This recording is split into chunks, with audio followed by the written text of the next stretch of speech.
evening, everybody, and welcome to Friday night's rendition of the virtual Porch. Glad you're able to drop by, lean over the rail, and visit for just a little bit here together on this Friday night.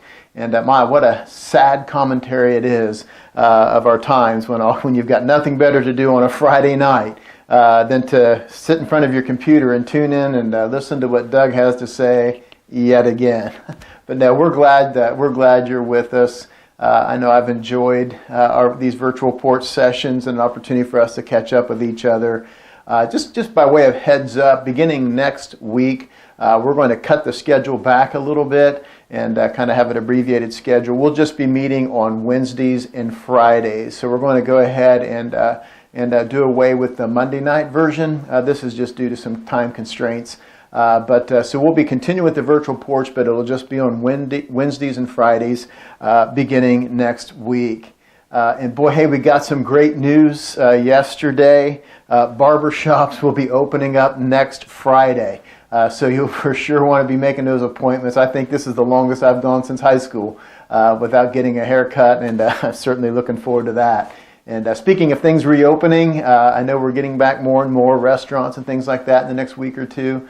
Just to give you a little bit of an update on where we are. Our elders will be meeting on Monday night, and we'll begin the dialogue of how and when we'll be reopening our facility and resuming our worship gatherings. And so I ask that you please be prayerful in prayer for our leadership as we make those very important decisions coming up. We will continue with our online worship until that time, and also we'll be still doing our drive-in worship services up at the high school. Looking very forward to this weekend of being back up there. Again, just want to impress on everybody the importance of remaining in your vehicles while we're there. Unless you're one of the essential folks that need to be handing out bulletins or lessons for the kids or directing traffic. We just ask that everybody please remain in your vehicles. That was the agreement that we made with the high school, and we wouldn't want to do anything that would jeopardize the ability that we have and to continue to worship up there. Just been talking to a lot of folks this week and just kind of getting a feel of their pulse and how things are going. And one of the things that's resurfaced about 2 or 3 times is just the plight of our shut-ins. We have a number of our church family that are in nursing homes, and we also have a number of folks in our church family who have family members that are in nursing facilities. And as you know, they're on complete lockdown, and nursing homes have a tendency to be a very lonely place as it is. And now with the families being unable to drop by and to visit, and for even our church leadership to drop by and to pray and to catch up with folks. So let's just continue. Let's make sure we're holding them up in our prayers. You can go to your church directories. We have all of their addresses there. Maybe next week, Loretta and I will get our heads together and get you a list of all of our shut-ins so that we can just shower them with encouragement and with cards so that we can let them know that we truly do love them and that we think about them often. Also, a caught word. I was talking to Larry Frizzell this last week, and it sounds like Lyndon Sheff is having some difficulties breathing. No mention of anything of any other COVID type symptoms or anything. But as you know, Lyndon is 101 years old, and Larry was telling me that he is really struggling with his breathing, and we want to really keep them in our prayers. Also, many of you know Bruce Hishong. Bruce was the longtime minister at the North Side Church of Christ on the north side of Newark, obviously. I can remember Bruce from the time I was a kid. I mean, he's just a tremendous minister of the gospel. He's got very advanced cancer. He is home, and we just certainly want to keep him and his family in our prayers. That the pain would just subside as he may be winding down his life. So certainly just a tremendous man of God. Want to hold him up and his family in our prayers as well. Hey, just a reminder, this Sunday is Mother's Day, one of my favorite weekends, to be involved in the church. After Christmas and Easter, that Mother's Day Sunday is always a special time, and I'm just looking so forward to that. We will be handing out some things at the drive-in service. We'll be handing out some gifts to all the ladies that'll be joining us, so you want to be sure to be there, and also be inviting your neighbors and relatives to join us for that. We had a number of visitors with us last week, and it's exciting to see some faces of folks that we don't typically see, and be able to to introduce them obviously to the gospel. When I think of Mother's Day, man, I just think of how blessed I am in my life with the women that God has brought into my life. I think of Proverbs 31, a passage I'll read here in a moment, and I just am so blessed of God that I have three very tremendous Proverbs 31 type of women that have been a part of my life for many years. Of course, my mother, who's just been a tremendous woman of God, and just has been such a wonderful mother, and has been such a tremendous influence and encourager of me, throughout my life. I have just a wonderful sister who's highly involved here in our church family, leads one of our Sunday school classes. Just so glad that we live in close proximity with each other, and able to spend a good bit of time together. And of course, my beautiful bride Terry, and just the godly women that God has brought into my life has just been just such a blessing. Reading out of Proverbs chapter 31, what we'll do tonight, I'd just like to read this passage just as kind of a tribute passage towards the ladies that are tuned in tonight. And then we have a couple of, we'll lighten it up a little bit, and I have a couple of funny videos that I'd like to share. We shared these a couple of years ago during one of the mother-daughter banquets, and they're just a lot of fun, and of course they come with a pretty impactful message as well to the ladies and particularly the mothers in the room tonight. So let me read this. This comes out of Proverbs chapter 31, beginning actually in verse 10. This is actually the summary of the entire book of Proverbs, and this is where Solomon goes. He says, starting in verse 10, "A wife of noble character who can find? She's worth far more than rubies. Her husband has full confidence in her and lacks nothing of value. She brings him good and not harm all the days of her life. She selects wool and flax and works with eager hands. She's like the merchant ships bringing the food from afar. She gets up while it's still dark, and she provides food for her family and portions for her servant girls. She considers a field and buys it, and out of her earnings she plants a vineyard. She sets about her work vigorously. Her arms are strong for her tasks. She sees that her trading is profitable, and her lamp does not go out at night. In her hand she holds the distaff and grasps the spindle with her fingers. She opens her arms for the poor and extends her hands to the needy. When it snows, she has no fear for her household, for all of them are clothed in scarlet. She makes coverings for her bed. She's clothed in fine linen and purple. Her husband is respected at the city gates, where he takes his seat among the elders of the land. She makes fine linen and sells them, and supplies the merchants with sashes. She's clothed with strength and dignity. She can laugh at the days to come. She speaks with wisdom, and faithful instruction is on her tongue. She watches over the affairs of her household and does not eat the bread of idleness.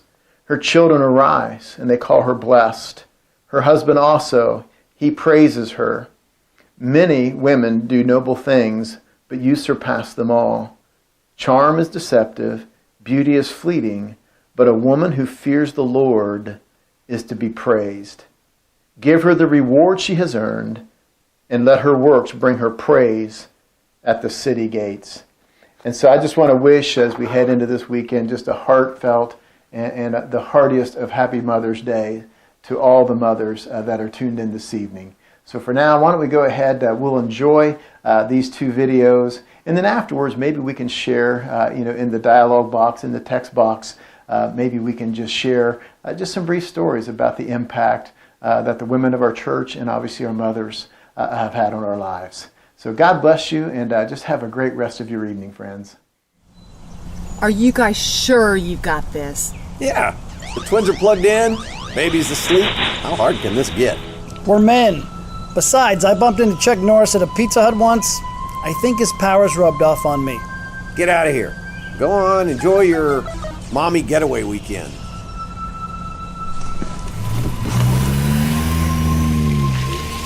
Oh, this weekend was a bad idea. You remember what happened last time we watched the kids? I'm not a pinata!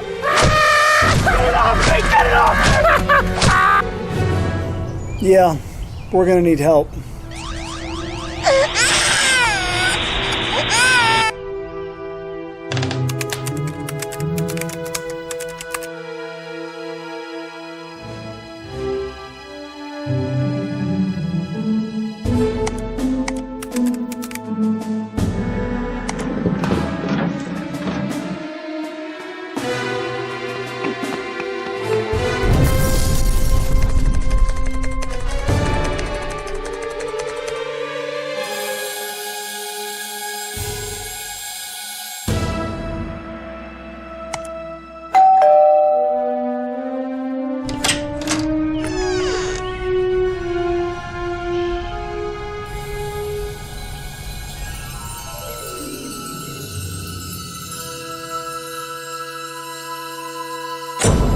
Warning, use of this product may alter your perception of reality.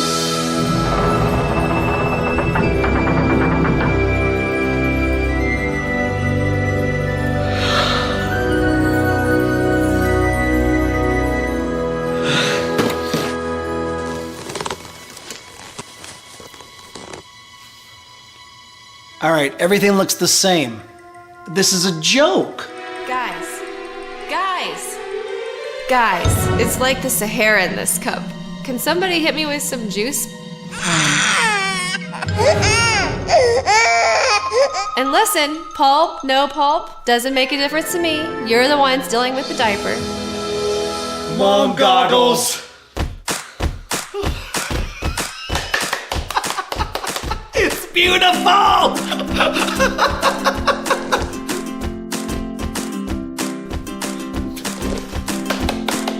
Okay, sweetie, I need you to sit on your bottom. Listen to Daddy and sit on your bottom, okay? Daddy's gonna come get you. Don't move. Don't dance. Just sit on your bottom. Okay? Daddy's gonna come get you.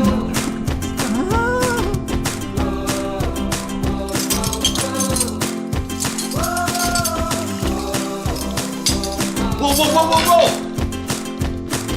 Don't you try to stop me.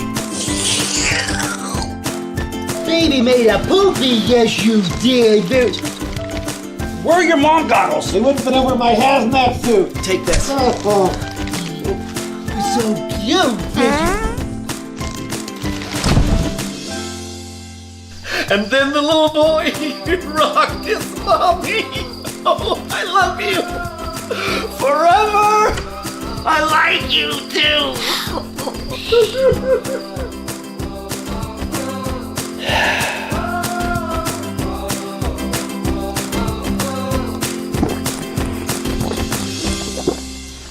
I don't know how they do it. Oh, well, you take it and you fold it from corner to corner.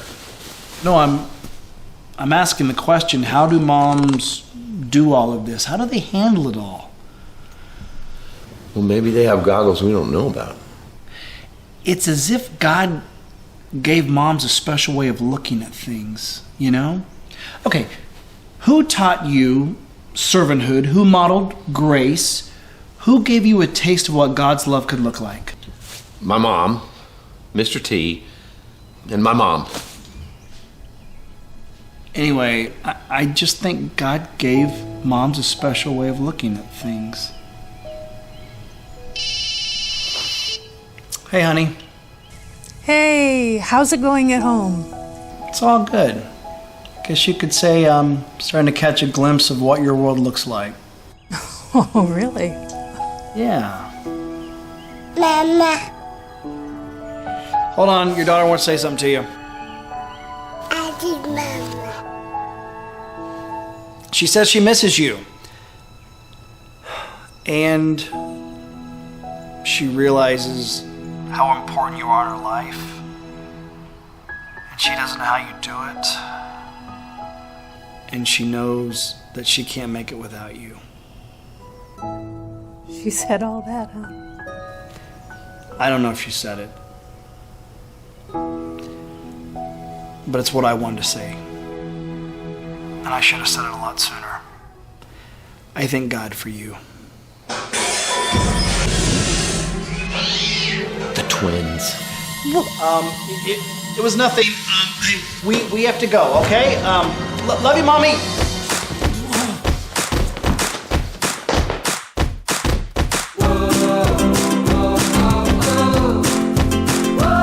This place is like a pigsty.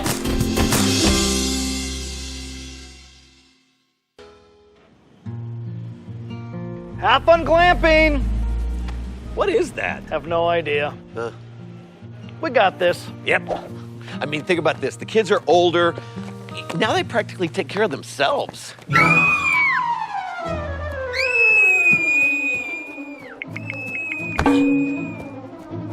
Nobody understands me. We're doomed. What did we do the last time they left us alone with the kids? Mom goggles! Those things were so great. I mean, they helped us see things like moms see things. Whatever happened to them? I definitely put them in a place I knew I would never forget. Great. Where are they? I forgot. Computer phone. Order 2 pair of mom goggles. Ordering 2 pairs of mom joggers. Nope. No. Goggles. Mom goggles.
You'll always be my baby. You're so weird.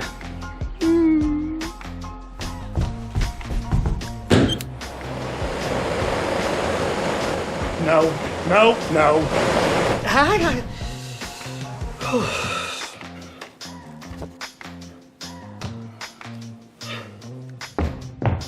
Just leave me alone! I hate you!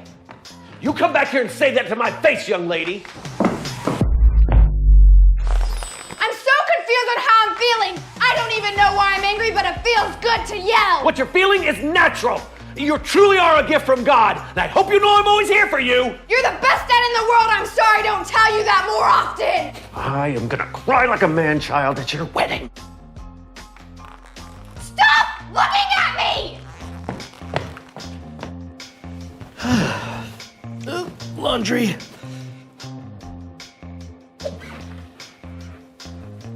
Look at this mess.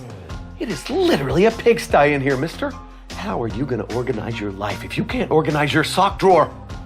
First, it's unmatched socks. Then, unfinished homework. Then, kicked out of school. Next, jail.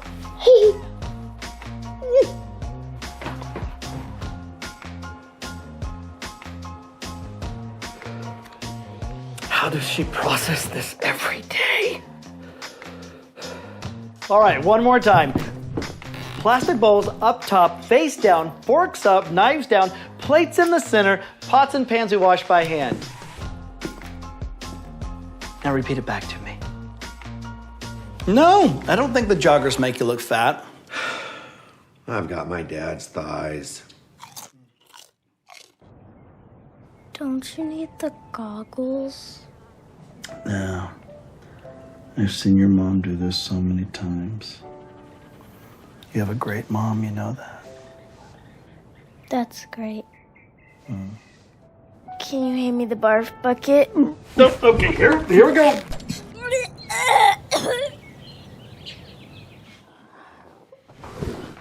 I got your cat out of the dryer. You're welcome. I don't own a cat. How do they do it? Cats? Moms. How do they do all of this without the goggles? They don't need them. Moms have this God-given ability. Yeah, it's like no matter what the circumstance, they always see the best version of what their kids can be. Moms are a little glimpse of heaven.